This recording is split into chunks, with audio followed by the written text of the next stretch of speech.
Welcome to our channel. Today we how to use Google Search Console for SEO, quick tutorial step by step clearly. To get started with Google Search Console, first, go to the Google Search Console website. Log in using your Google account credentials.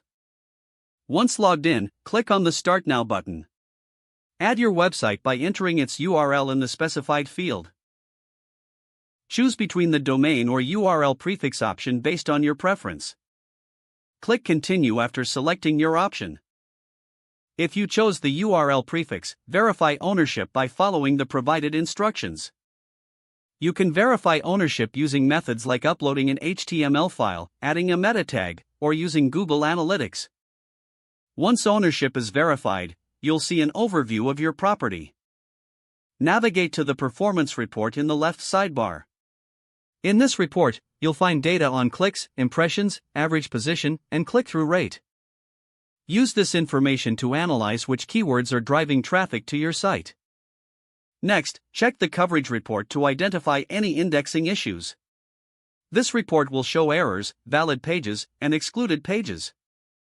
Address any errors by following the suggested fixes. Move on to the Sitemaps section to submit your site's sitemap. This helps Google understand your site structure better.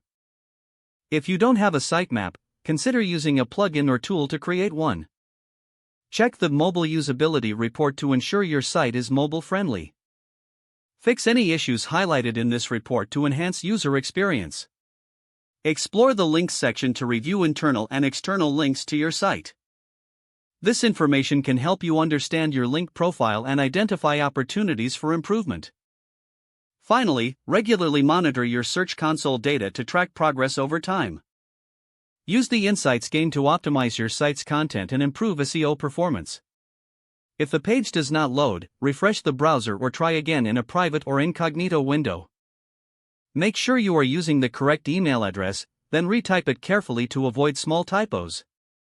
If your password is not accepted, use the reset option and create a new strong password you can remember. Check your spam folder for verification or security emails, then complete any requested confirmation steps. Don't forget to like this video and subscribe to our channel for more step-by-step tech guides.